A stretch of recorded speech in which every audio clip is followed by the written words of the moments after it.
Ahead on what's new COVID concerns. After months of falling numbers, Ohio sees an uptick in cases. Top health officials blame the Delta variant. They're warning to Ohioans today. Developing now. A city worker is killed while cutting down trees. We're live on the scene with the very latest. Because everyone was calling me afterwards saying, hey, was that you? Was that you? And I said, no, it wasn't. Transplant troubles. UH facing a federal review after the wrong patient is given a new kidney. We talked to another patient who got a new kidney at UH the very same week as the mix-up. What he tells us about the transplant process. And those rising prices. Everything from coffee to gas is costing more. What economists are saying about the increase in prices and if it'll get worse and how long it will last. And behind the menu, we go inside the ice cream and cereal bar that is making real waves in Edgewater. What the owners of Remix say is the secret to their success, and it may just surprise you. What's new starts right now.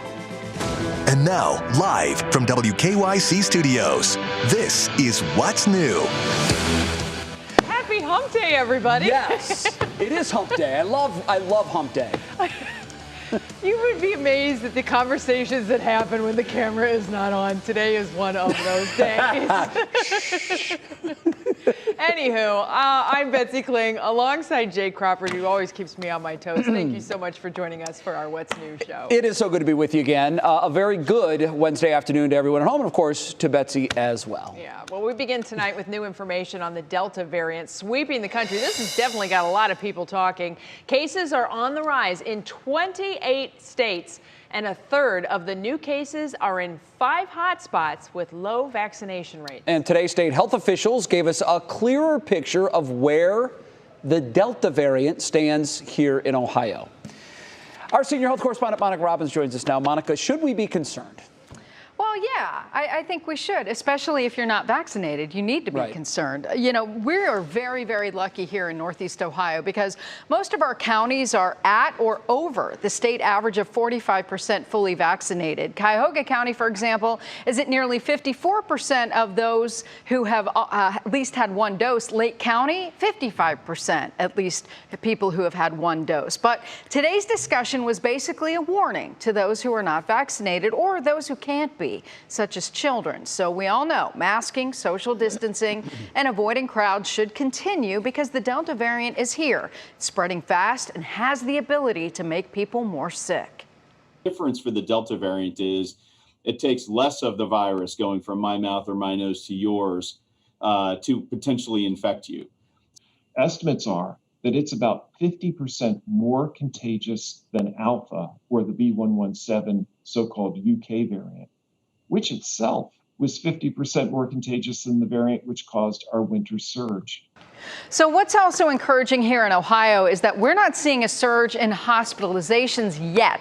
However, there has been a slight increase in just the last couple of days of patients needing ventilators. But again, that number is still in the low 60s. Now, the big concern, super spreader events in highly unvaccinated areas that are going to cause a jump in cluster cases, which is why health officials are hoping these preventative measures that we know work will be taken seriously. Well, and of course, the people who have the vaccine are sitting back and going, I got nothing to worry about. I got the vaccine. Keep in mind, though, there are so-called breakthrough infections. Yeah, that's important to remember. You know, we've said from the beginning that these vaccines are 95% effective. Johnson & Johnson, less effective than that.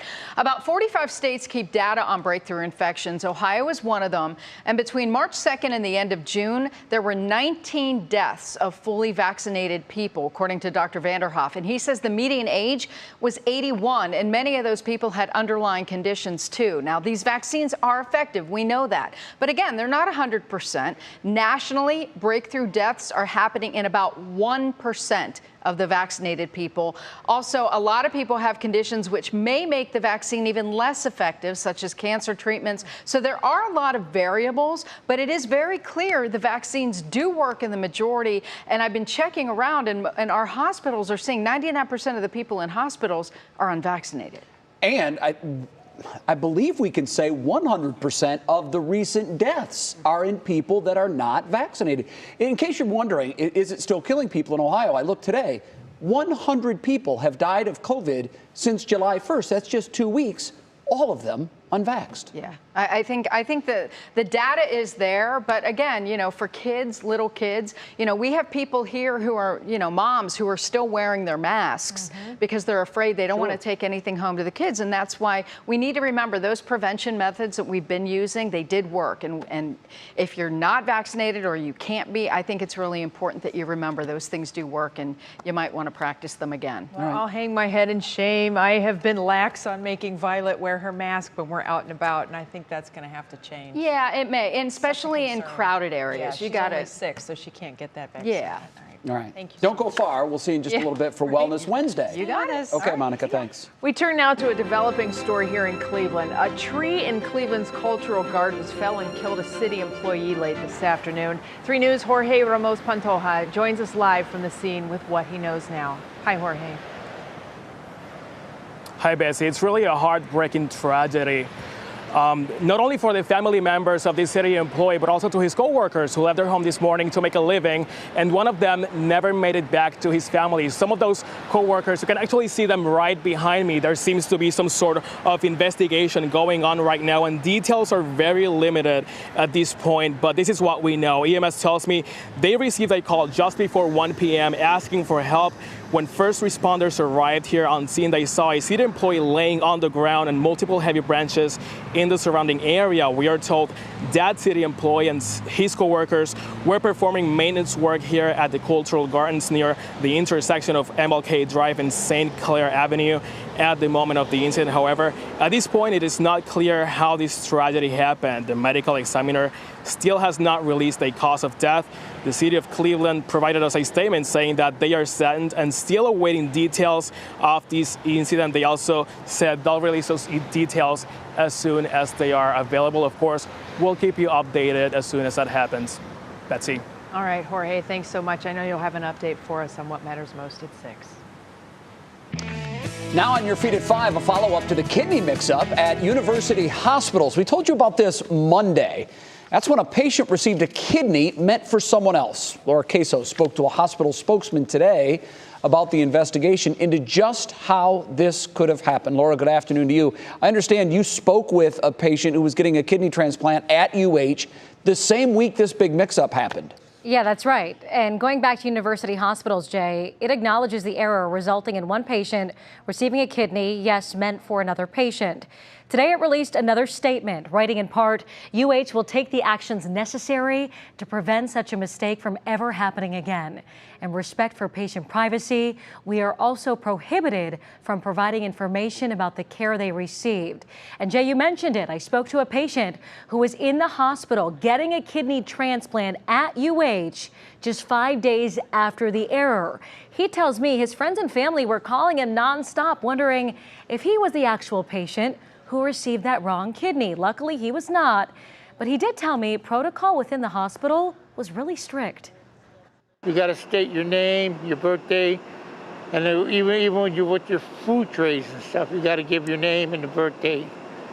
And then they scan your van too at the same time. So yeah, it was kind of weird to see the mix-up like that. Yeah, he said the entire process was strict, even from his diet before surgery to constant checks at the hospital. All information is verified using a computer system, medical records, and identification bands on the patient. Now, ahead for you at 6, more from the hospital today and more on Gilbert Ortiz's experience. Plus, I'll tell you how he's doing today and what's next for him, Jay. All right, Laura, what happens next? Who's handling the investigation into this? Well, UH reported the problem to the United Network for Organ Sharing, and that's the organization that oversees transplants in the U.S. And we do know there are investigations happening by outside agencies and also the hospital itself. So, again, they're acknowledging the error, but there's a long road ahead for this. All right, Laura Queso, thanks. We'll see you at 6. Sure. Today, local restaurant owners, operators, and workers met at a local restaurant, to discuss the state of restaurants in Ohio as we continue settling into a new normal post-pandemic. The Ohio Restaurant Association's Local Restaurant Alliance event was held at Majorca downtown. It's the group's first in-person event in over a year. A panel of restaurant experts and local leaders came together to discuss ways to reinvigorate Cleveland's restaurant scene and tackle some of those lingering problems restaurants are having as they bounce back from a very rough pandemic year. ORA President John Barker says the road to recovery for the restaurant industry will be a long one, but they're going to get there. Bouncing back to the way we were before COVID across the board is probably going to run us into 2022, maybe 2023. And it's not because people aren't coming out right now. They are. Restaurants are busy right now. But right now we're dealing with most restaurants are running short of staff. Well, the meeting was also held to discuss the status of the millions of dollars in COVID relief funds given to the hospitality industry. The ORA plans to lobby for additional funding for Ohio restaurants. Boy, we are really getting close now to the opening ceremonies of the long-anticipated Summer Olympics. And today we got a sneak preview of what Team USA will be wearing when they march into that stadium for the opening ceremonies in Tokyo. Don't they look great? The Today Show anchor team modeling them off this morning. They're made by Ralph Lauren, who says the look is unmistakably American. It's a blazer with a striped shirt and star-spangled scarf. They, of course, are wearing the ever-popular slim-fit jeans. You know, all the kids are wearing them now. And a cotton mask. And then there's even more red, white, and blue on the shoes. And as I'm looking at this video, Betsy, I don't think those are actually the anchors of the Today Show. I think they brought in professional models to do this, don't you? Oh, definitely. I mean, that guy there, that dude is 100% pro model. He's got the jacket on. Yeah. He's different. Sure. But Dylan Drier definitely was modeling there. As a matter of fact, she was modeling the maternity style of the Olympic uniform. Wait a minute. Yeah. I don't think so. It was super fun. Yeah. There's this really cool stuff. It's RL cooling technology. So the flag bearer, the white jacket there, that will have that cooling stuff going through it because it's a little heavier because it's, of course, the summer heat. Got to keep him cool. I need one of those jackets with that RL cooling technology. Get on that. So, RL cooling. I'm mentioning that as a hint. So, look at me and my RL cooling technology jacket. Coming up next on What's New, a new study shows promise in battling brain tumors with diet. Monica Robbins has been diving into the research. She's going to sort it all out for us coming up next. Plus, an A-list Hollywood actor has a very interesting reason he knew his latest love would become his wife. Kiara Cotton is going to join us with the story ahead in Pop Break. That's an interesting story, too, I tell you right now. And we say our first hello of the show to Matt Wentz. Hey, Matt. Hey there, everybody. Hey, no rain on radar. At least we had a little bit earlier, but things have really quieted down. That is nice to say. That looked like a lightning flash. That's not, everybody. We're okay in the Cleveland area. However, we have more heavy rain coming our way over the next couple days. We'll take you through that. In the meanwhile, enjoy the outdoors this evening. Your outdoor dining forecast looking A-OK area-wide. Temps falling back into the 70s, a comfortable evening ahead. We'll take you through the weekend, that rain, and some light at the end of the tunnel next.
It's Wellness Wednesday, everybody, and we are talking about brain tumors today. A new study finds modifying the popular ketogenic diet may actually help patients dealing with cancerous brain tumors. The high-fat, low-carb diet may starve cancer cells. Our very own senior health correspondent, Monica Robbins, knows a thing or two about brain tumors because she's a survivor of one. She made this the topic of one of her recent Health Yeah podcasts. Monica interviewed her own brain surgeon, Dr. Pablo Recinos from Cleveland Clinic, to talk about what's new in treatment, what's coming on the horizon, and how the pandemic has transformed care.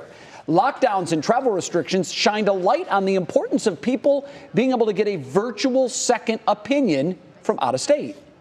We've sort of reverted back, like, okay, if I'm not licensed to practice in Michigan, I can't see or Montana, I can't see any patients from there. But I do think that some of our laws are going to need updating, right? Because telehealth has certainly increased access, or has the ability to increase access to patients who need care like patients with brain tumors without having to travel 700 miles. Yeah, one of the positive things of the pandemic, making some of those visits much easier. Listen to Health Yeah with Monica Robbins wherever you get your podcasts, and you can also watch them on the WKYC YouTube channel and at WKYC.com. And she's back. So, you know, we have the luxury of getting to talk to you every day now, especially now that you're back in the newsroom. But you know, we've had a lot of people that have asked questions. How are you doing? What's going on? Will you give us an update?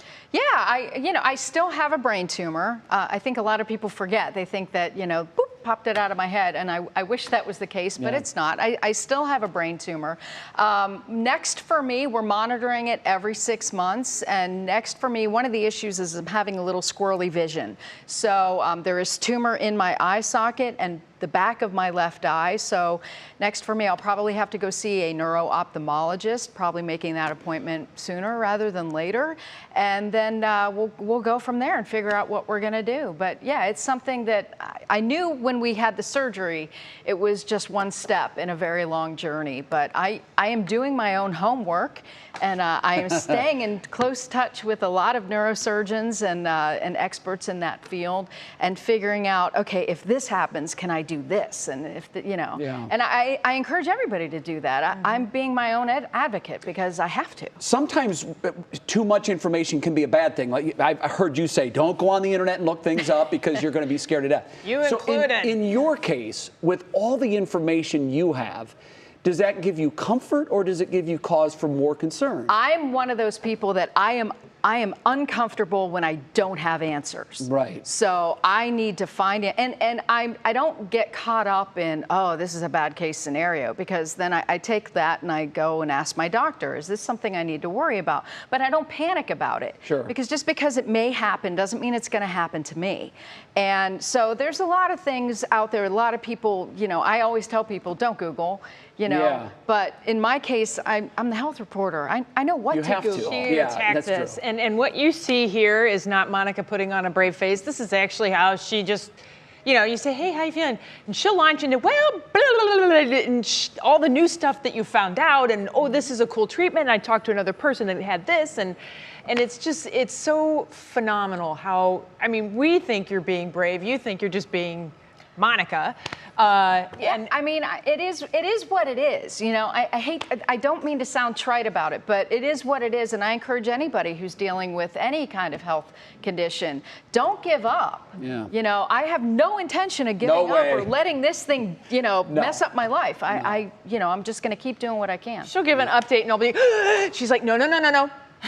She stops me in my tracks. No. Monica has this. Yes. You have this. Yeah. And we're all behind you. Thank you. Yes, we are. All right, we have to talk about some weather, girlfriend. All right, go do that. Let's send it over to Matt now. Oh my gosh, Jay, I don't know about you, but I've had a lot of people complaining that they can't cut their grass right now. Yeah. That's a big problem. It is a big because of all problem. this rain. Yeah. I know you're a grass guy. And you know what? It's soupy. It's saturated. That's what the ground is right now. Yes. Am I right? That is very saturated, Right. yes. Because I gave Matt such a tough weather word yesterday, and I took a lot of grief from it. I heard from a lot of people, you're being too hard on Matt with the weather Arcade, word. yeah. So today you can just use saturated, and I know you've got that. I think I have a graphic that has the word in there, so that'll be great, Jay. Absolutely. No arcade games today? You got to mow the lawn right before that rain hits. I'm telling you, look at the 7-day forecast and get it on that first day. And even still, it's growing high in our neighborhood. So we've got some work to do over where we are. Doing some digging on the numbers. It seems like it certainly has been a rainy July so far. Well, in the books, we have about 4.82 inches, so almost 5 inches so far this July. We're about, half done? We average for the whole month a little over 3.5, so we already have our average for the month. We're way above that. And going back in history, this is the second wettest start to the month of July. First was 1878. It wasn't the wettest of July that was through this date. So certainly a soggy July start, feeling more like spring around here, right? Beautiful pictures coming in off of last night's thunderstorms. Richard D. sent this in from Geneva on the lake of the shelf cloud. Nice shelfie coming in off of Lake Erie. Just some real picturesque scenes. We had some pretty gusty storms last night as well. Look at the radar though tonight. Boy, we are sitting with our feet up in the weather center just very temporarily. Betsy, that wasn't me doing that, by the way, because we've got active weather coming back tomorrow and the next night. But quiet tonight. You can see the moon will be out. We've got temperatures back into the 70s. We haven't lost that muggy feel. That's the thing that we're really not going to lose over the next 7 days.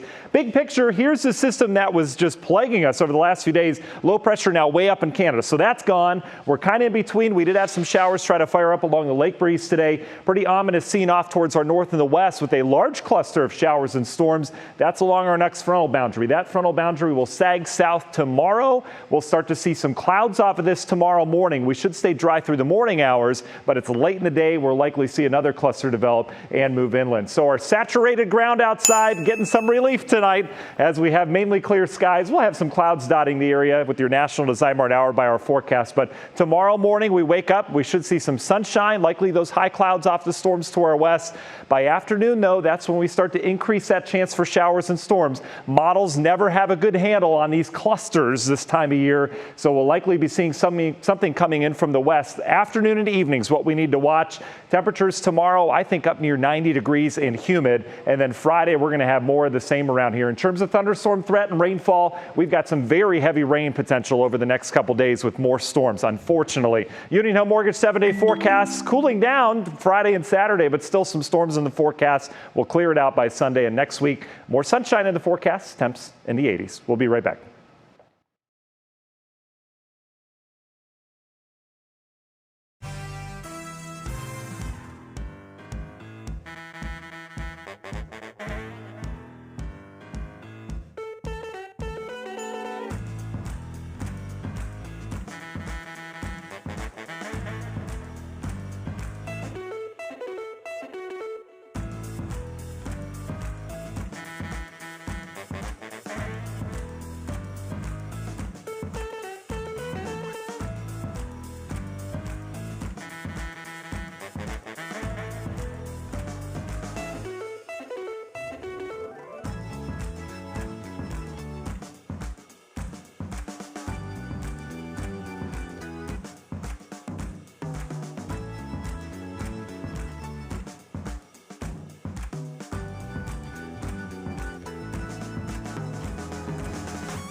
I am Al.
Welcome back, everybody. A flying squirrel is what Nicolas Cage credits to knowing his wife was the one.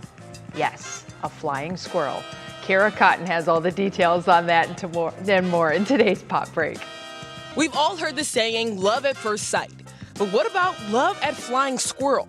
Longtime actor Nicolas Cage, at the premiere of his latest movie, Pig, shared that his wife's pets are what helped him realize she was the one. Cage said it was finding out that she was a squirrel mom to 2 sugar gliders that he really thought to himself, quote, this could work out. The couple got married last February after meeting in Japan. The premiere was the first time the couple has been publicly photographed since tying the knot.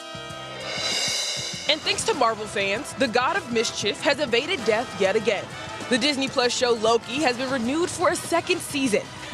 The news was revealed during the season 1 finale with a stamp that simply read, Loki will return in season 2.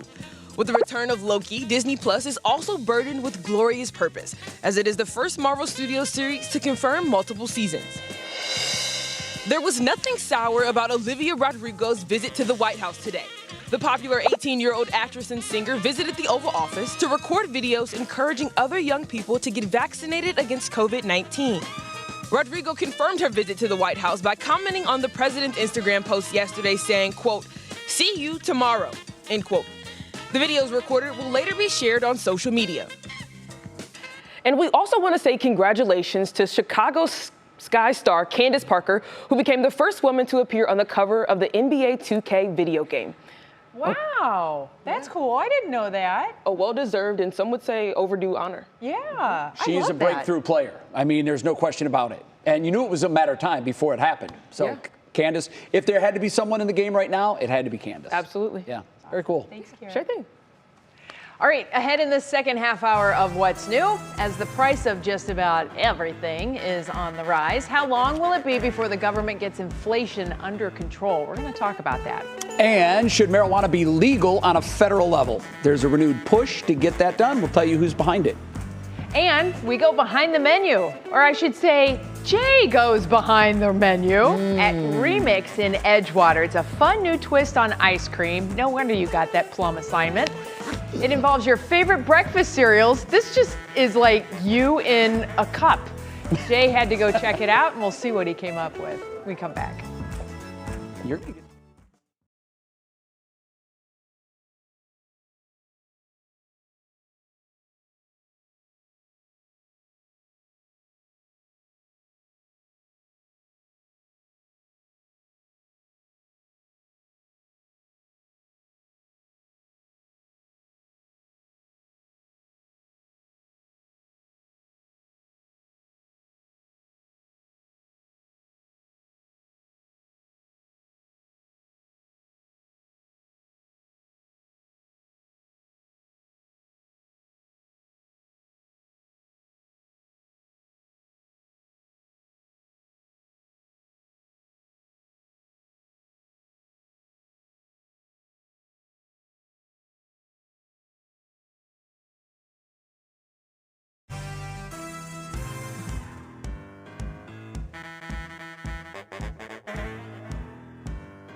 And now, live from WKYC Studios, this is What's New.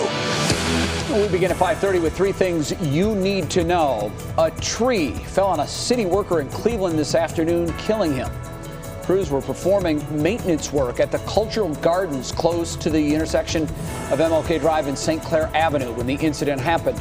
Crews have not yet provided any details on what caused the tree to fall or what that worker was doing at the time. We'll continue covering the story and bring you the very latest on air and at WKYC.com.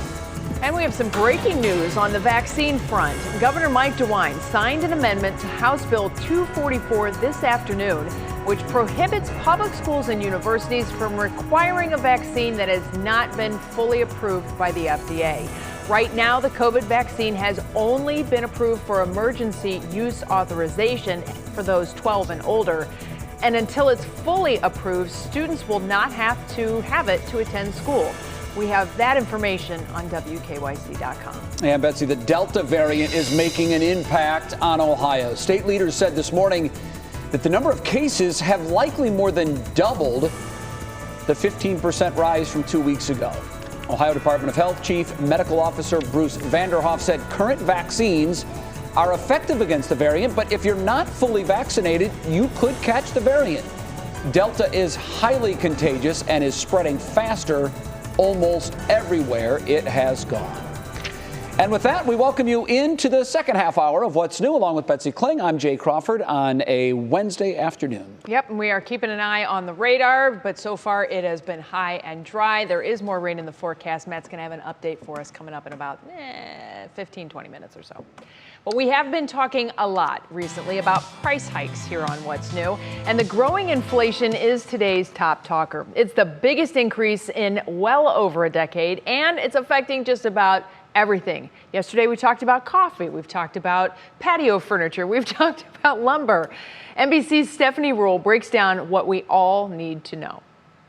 In the grocery store, at the gas pump, on the car lot, prices keep rising. From May to June, inflation jumping nearly 1%, and compared to a year ago, up 5.5%, the largest increase in almost 13 years. A big reason, the sticker price for used cars and trucks jumping more than 45%. Ongoing supply shortages leaving dealerships without enough used cars to sell. Pretty up there. New cars as well. You gotta have a car, you gotta have a car. We have had the guts to go out and pay the escalated prices to hope that we could sell it to the consumer. We have them in inventory and the consumers are buying them. Food prices also increasing, like milk up nearly 6%, along with fruits and vegetables up 3%. Meanwhile, restaurants are charging more to cover higher wages. And at the gas pump, drivers are paying 45% more. Experts describe it as a perfect storm. Businesses reopening across the country, supply chain problems creating shortages, and consumer demand soaring. It's coming off of last year, after which actually prices for a lot of goods really fell. Airline prices fell, hotel prices fell. Now they're coming back with a lot of demand. The Biden administration telling Americans this is short term, brought on by the pandemic and the economic recovery. What can we do to protect ourselves? Well, you can shop around. That's one thing you can do. You can make choices to go with substitutes or things that aren't up quite as much. Well, according to the White House and independent economists, they're saying that later this year, those prices are going to start to come down. Thankfully, we'll see if it actually happens. Now, there is one bright spot. If you're thinking about starting to shop for back to school, and who's not at this point, kids' clothing prices are lower right now. So now may be a good time to get hit a jump stores, on it. Get a jump on it. Yeah. I know I am very guilty of waiting for the tax-free holiday. Sure. This might be a year that you're going to do better now than you would in the tax-free holiday. Yeah, interesting today, Fed Chair Jerome Powell was testifying before Congress.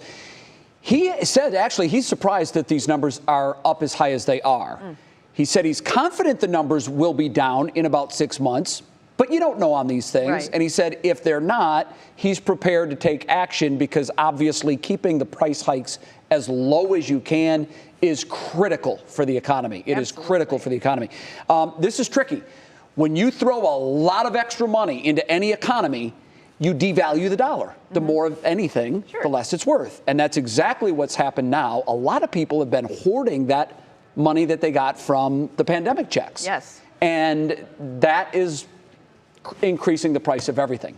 So there you have it. And it all just, I think the thing that is most stunning is how this trickle down happens. You know, it kind of started as, oh, well, maybe you won't be able to find this. Well, that's less supply, more demand. Yeah. So that's the price hike. And then it just kind of snowballs after that. Yep. And it's impacting everything that we touch. Yeah. I mean, I don't know anything right now that's cheaper than it was a year ago. I can't find anything. All right, another topic that's really getting a lot of chatter right now, legalizing marijuana. And it's not just getting a lot of chatter right now. This has been going on, Bets, for over a decade.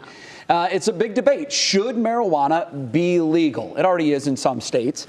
Today, some Democrats, including Senate Majority Leader Chuck Schumer, plan to reveal a draft bill that will make marijuana legal at the federal level, because right now it is not legal at the federal level, although some states have made it legal. The Cannabis Administration and Opportunity Act would remove marijuana from the Controlled Substance Act, and it would expunge federal convictions for nonviolent marijuana offenses.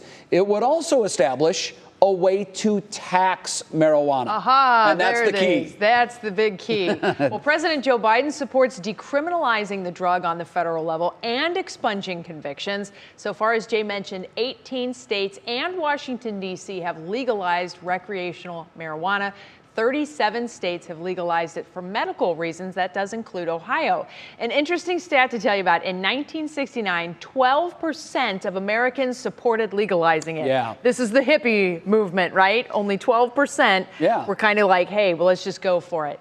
Last year, 68% supported it. I think the wave is certainly shifting coming ideals. in. Yeah, it's funny to me. When I saw that number, I thought, wow, in the hippie generation in 1969, only 12% of the people felt that it should be legalized. They weren't asking the young kids. No, that would have been a very different number. Absolutely. I think, Betsy, it's only a matter of time. It's coming. You can feel it. We mentioned that it's legal in 13 states already, and for medical use, even more. But I think our attitudes toward the drug have, and that study proves it, they've changed dramatically. Yeah, well, the medical marijuana was kind of the breakthrough, right? Yeah, I think so. It softened the blow, so to speak. Yeah. And I think a lot of people have realized that there are some benefits to the drug. Right. Obviously, there are some drawbacks as well. And I think a lot of it just goes down to the fact that people get to make their own choices on what they want to partake in, just like you can partake in smoking or alcohol. This is just another level. It's tax dollars. That's what's driving it. That's why it will become legal. Yeah. Because the states are looking for any possible revenue source they can. That's why gambling has become legalized in so many states. And marijuana will be legal in more states than not before you know it. All right, coming up, Mother Nature destroys a George Floyd mural in the Buckeye State, but the mayor in that town says they will rebuild. Plus, what happens when you mix ice cream with your favorite breakfast cereal? Jay gets this assignment and he goes behind the menu at Remix. That's tough work. How much ice cream did you actually eat? A gallon. Also, we'll get an update on that forecast. Boy, you don't want to be outside with that ice cream very long. It's going to melt quick. Yeah, Jay was supposed to shoot that in about an hour, and I know he was gone all day yesterday, so I'm sure there were multiple retakes, Jay Crawford. Live look CSU cam right now, looking pretty good. Where it's not looking good is Iowa right now. This is a cluster of storms that'll eventually make its way in our direction. They've got at least 7 tornado warnings with these, including about 4 on the ground in areas of the Hawkeye State. That's heading east. We'll let you know how that impacts our forecasts here over the next couple days. Coming up.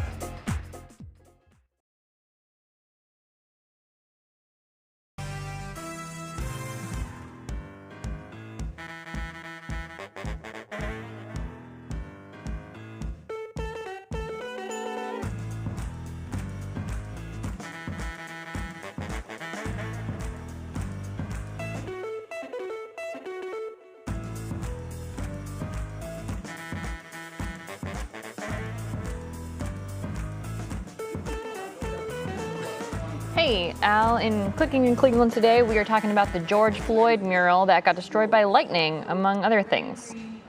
Cool. Yep.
I think we're going to be able to do it, Matt. We're going to turn Jay into an honorary member of the Channel 3 weather team because he is nerding out about a seal. all things weather. Well, you're not quite ready for the seal. Slow your roll, slow buddy. down, cowboy. Yeah, pump those brakes. We'll give you a little patch for your jacket, Jay. A little lightning bolt. I do know what an upper level low is. I mean, I'm getting there. You're getting there. I'm getting there. We were just Jay is explaining tornadoes on radar and what it looks like. He is so open to learning, too. That's what I love. You get interns in here, they think they know it all already. You're like, I need another coffee there, intern person. We haven't had interns in, 3 years here due to COVID, so it's going to be a while. I probably will never get one again. That's great. All right, let's jump into the forecast. Love you, Jay. Keep learning over there. I'm going to teach you a couple things here in the forecast as well. 80s today outside. We had more sunshine as expected. Did see a couple showers fire up along the lake breeze. We had a little wave of energy in the atmosphere move through. It kind of sparked those showers earlier this afternoon from west to east. Those have all cleared. Beautiful evening ahead, right? Dew points have come down just ever so slightly. We've got some drier air from the mid-levels mixing in. We're in the mid-60s, upper 60s, so it's still air you can wear, but it's not quite as heavy of a sweater, so to speak. Quiet weather tonight. Partly cloudy skies. We're back into the 70s. Beautiful summer evening. Get out and enjoy it. The radar is quiet, as I mentioned.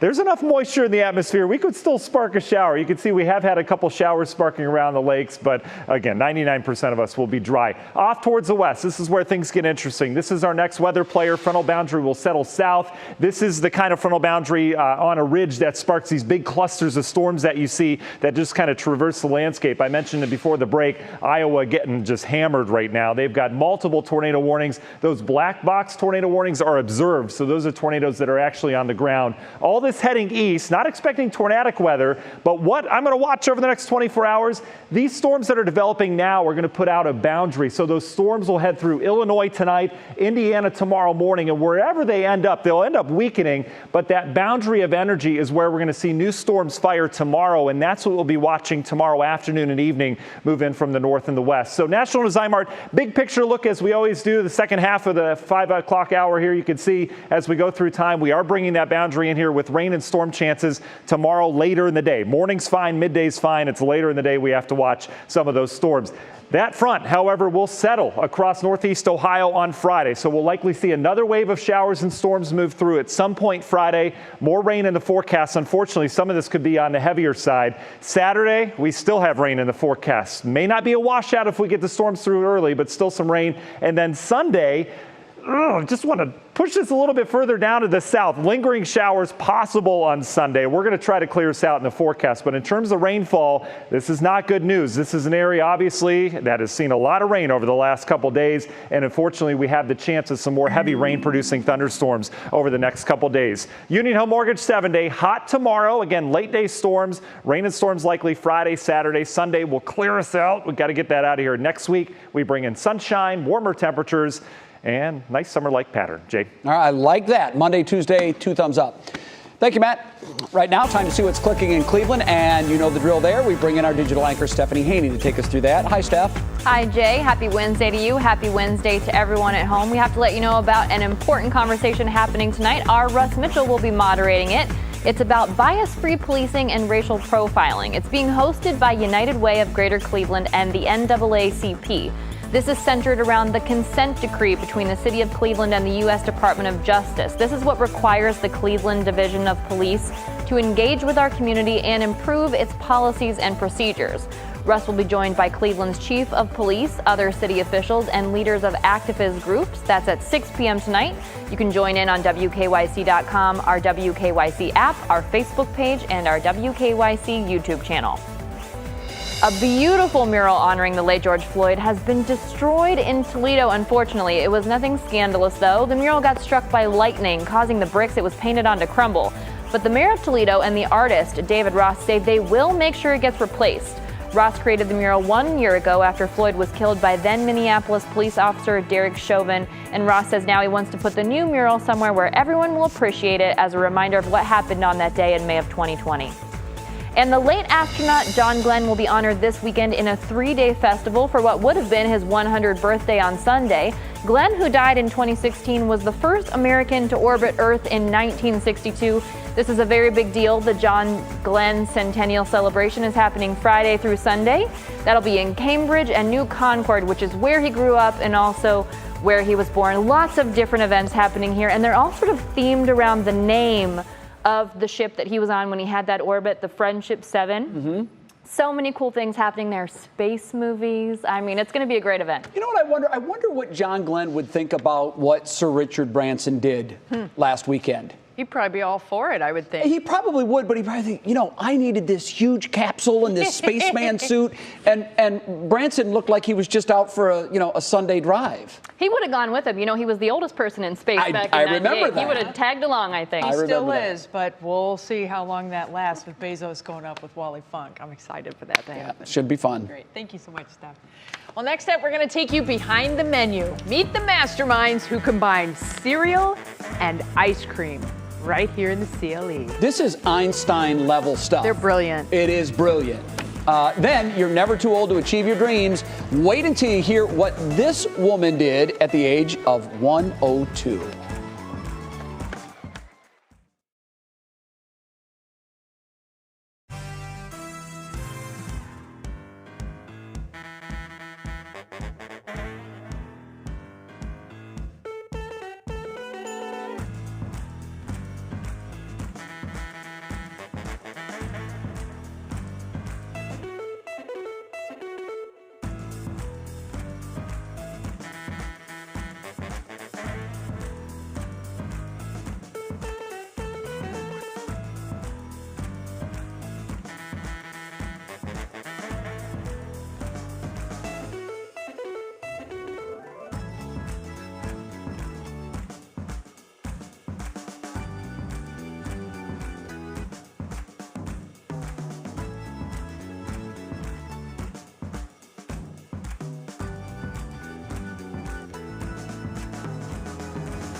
Man, I am so excited about this new series that we're going to start here. We're calling it Behind the Menu. Here's the idea. We want you to get to know the people that are behind some of these amazing food concepts and restaurants here in Cleveland. And I do mean amazing. And tonight, I want to introduce you to a lovely husband and wife duo who are pursuing their dreams with not one, but two very delicious businesses right here in Northeast Ohio. Vicky dreams big, I pump the brakes, and we end up somewhere in the middle. Sometimes life is about chasing your dreams. For Vicky and Steve Kotris, that meant taking a leap of faith to leave their corporate jobs behind and start their own business. We wanted to do something different. We love food, we love festivals, so we bought a food truck. They landed on a concept and launched Cleveland Cookie Dough in the fall of 2018. And just about everything wrong that you could think of happened. I mean, breaking down on the side of the highway, tires blow out. It took us 3 months to get the title transfer. Between the learning curve and the long hours, obstacles were plenty. And then came COVID. And probably pretty much every single event we had got canceled, kind of went back to the drawing boards, and we kind of changed our whole business model and started doing neighborhood pop-ups. And unbelievably, despite uncertain times, these dreamers decided to move forward on a second concept. Remix is an ice cream and cereal bar. What we tell people when they come in is they get to be the DJ of their own dessert. What we do is we have vanilla ice cream that is drilled in with your favorite cereal, mix-ins, and topped off with your drizzle. The music-themed shop opened last fall in Cleveland's Edgewater neighborhood, the Kotris' longtime home. We live 2 blocks from here, and we've lived here for a long time, and we've always said, God, wouldn't it be nice if there was an ice cream store in our neighborhood? Their vision all coming together in one incredibly delicious treat. Oh my God. You guys, Isn't it fun? I've said this many times before in my life, but it's never been more true. This is the most delicious thing I've ever eaten. Wow. We are honored. Honored! Despite happy customers and a strong social media presence, there's no denying Vicky and Steve have had their work cut out for them yet again. Getting our name out there when we finally opened last year in September was way different than what we had thought. This whole project, getting equipment, getting labor, everything was really difficult. These things are always risky. The vast majority of ventures like this don't last past 2 years. That's risky. I think when we initially started this, we wanted to do something fun for ourselves. And then I think what happened is that chain reaction of it being fun for a lot more people. And that's another ingredient to the recipe for their success. I think you need a good partner. Me and Vicky play off each other so well, and she has so many strengths that are my weaknesses, and I have strengths that are not her strongest suit. That is something that you and I both have, though. Is we both check our egos at the door. Like, we will do whatever it takes to make sure that we're successful. Your positivity and optimism is just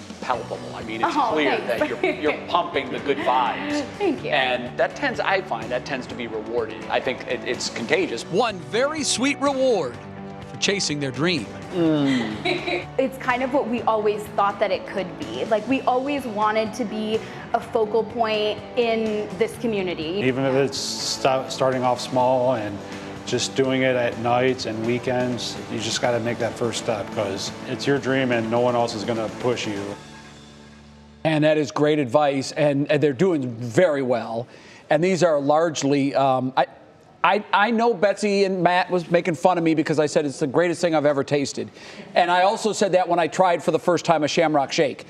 If a Shamrock Shake is 100, this is a 10,000. It's ridiculous. It literally is the best thing I've ever tasted. All right, so I'm not making that up. He said that. I know you think I'm prisoner of the moment, 5 Betsy. times in the last year. Betsy, am I wrong? Is that not the greatest thing you've ever tasted? I'm going to tell you, it's pretty darn good. So this is the Cleveland Shuffle, and it's Reese's peanut butter cereal, brownie bites, crunch coat on the top, and a peanut butter drizzle, and it's making my life right now. Mine is called the 90s Kid.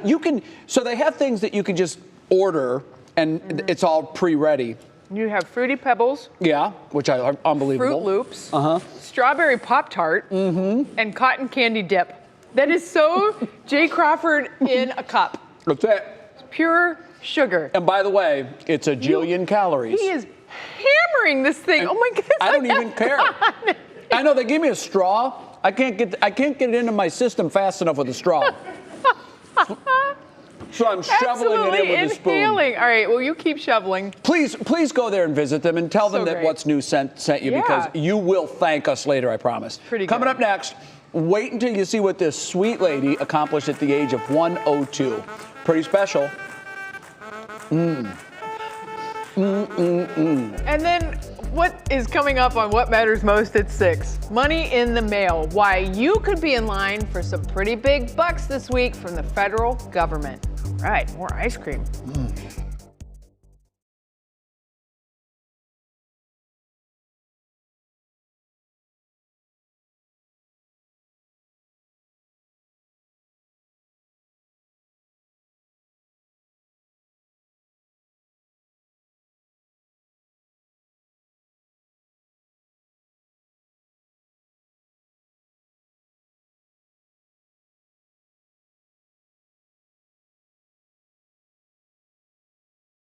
Check 1, 2, 3. Laura Queso's Mike. Thanks for joining us.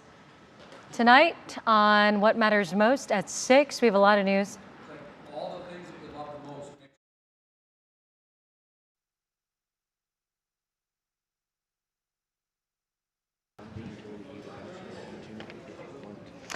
All right, I gotta go do that TV thing. Well, I'll let you know how it goes. Or actually, you let me.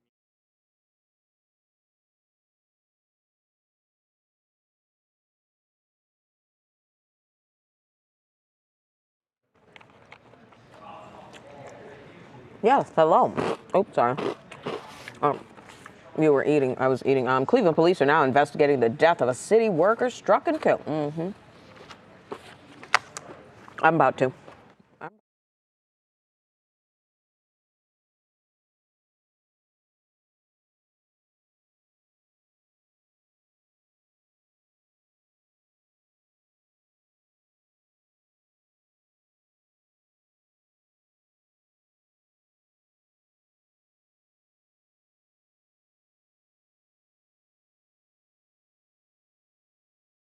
My freaking Guy Smiley on the game show, right? It's not. Yeah. It's not. You have to.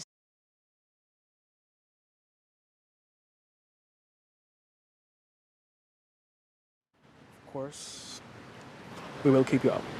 Hey, 3, 2, 1. Just minutes ago, Mayor Frank Jackson released a statement saying,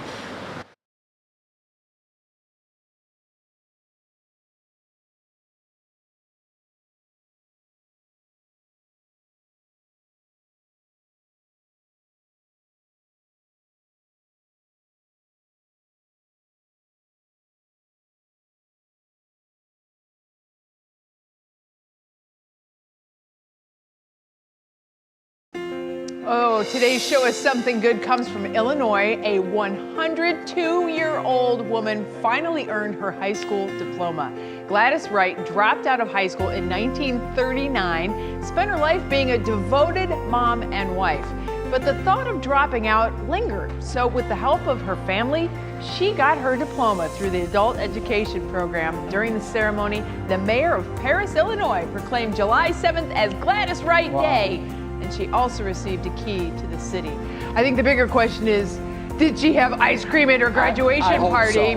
I have eroded a hole in the middle of my milkshake. Jay is almost done with his, but it's been put on pause because you have to go do what matters most with Laura, right? See you in a minute. Shooting tragedy. We always was crying over here. Yeah. So, I mean, yeah, it's crazy. A little boy from Maple Heights is dead after police say he accidentally